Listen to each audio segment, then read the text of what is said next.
I can think of a number of underappreciated arcade games from the 80s that have not seen a revival in popularity. XENOPHOBE is one of those games. This was actually a really cool arcade machine when this came out in 1987. And I played this quite a bit because they had one at a local store called Hills, which was like a big department store. Hills. Anyway, it's a Walmart now.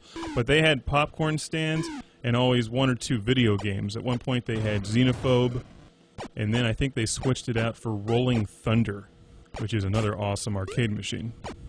The cool thing about XENOPHOBE, well, there were a lot of cool things about XENOPHOBE, but what really stands out is that it had this really unique three-player cooperative gameplay, similar to Rampage, where you could play with up to 3 people at the same time. In this unique tri-level split-screen design that I don't think I've seen in any other game since, or at least not done exactly the way XENOPHOBE did it. If you haven't seen one of these machines, look it up online because they're really unique. It's like each player got their own screen, yet there were still 3 people playing at the same time, which was different than, say, Rampage, where you had 3 people playing, but you were all on one big screen. In XENOPHOBE, the screen was broken into 3 little screens. Here on the Nintendo Entertainment System version, they keep that split screen thing, but you can only play with up to 2 people.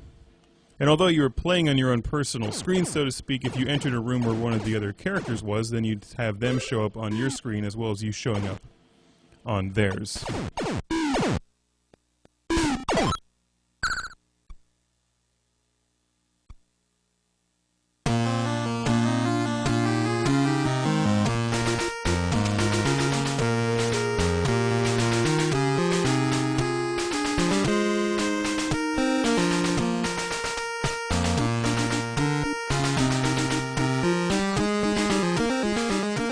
I think the arcade machine also had 9 playable characters total.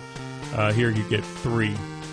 XENOPHOBE, the term, actually comes from Greek origins, xenos and phobos, meaning fear of strangers. One would be a xenophobe if they have xenophobia, fear or extreme dislike of strangers. And what movie came out in 1986 that was the highest grossing R-rated movie in history at the time? Aliens. In fact, one of my favorite movies, which popularized aliens and the cool style of the aliens from the movie and the term xenomorph. Sadly, this video game does not have the Aliens license, and therefore it has nothing to do with the movie Aliens, but I think certainly the homage to the style of Aliens is there, and you can even see it in the spaceship that drops off the guy to go to the planet. The front of the spaceship looks like one of the aliens.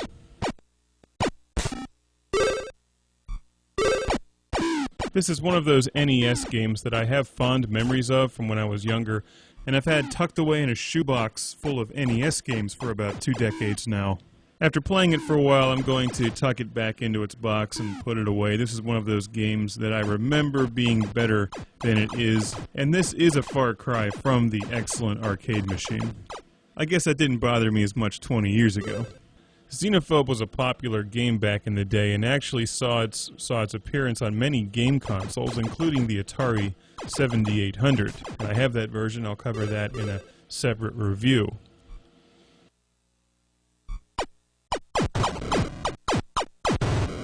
This game gets boring real fast, and it's not very challenging either once you figure out what's really going on. You're playing as one of the 3 characters. You can select them at the beginning. You start off each level with a crappy laser gun. The first 2 or 3 things that you destroy in a room give you something, like a skull or a 5 1/4 inch floppy disk or guns. So you really want to just shoot 2 or 3 things in each room and move on. And once you finally get yourself an upgraded weapon, you can forget about it. You can just go slaughter everything without mercy.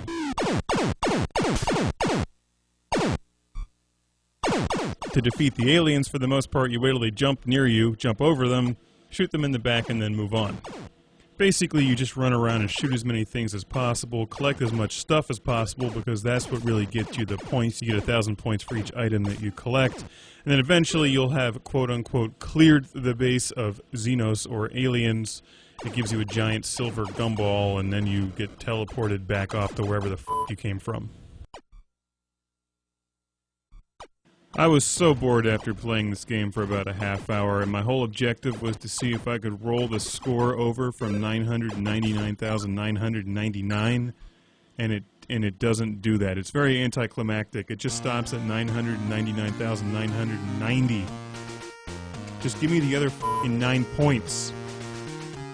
Aside from the fact that this game has above-average music on the NES, some nice, bright, colorful, high-contrast visuals, and it's a fairly nice trip back through memory lane, XENOPHOBE is probably one of the NES cartridges you can leave off your list of must-buy games. If you want to play XENOPHOBE, it's definitely more fun, much more fun, in fact, to play with a friend.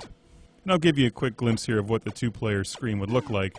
But this is actually one of those games I could see being remade again with some improvements for one of the new online game consoles like the 360, PS3, or Wii. And I'll take a look at the Atari 7800 version of XENOPHOBE in a separate review, which is interesting because it has a completely different visual style and suffers from terrible controls, although there's a couple things that are actually better about the Atari version. In any event, if you can find an arcade stand-up machine of XENOPHOBE, that's the one you want to play.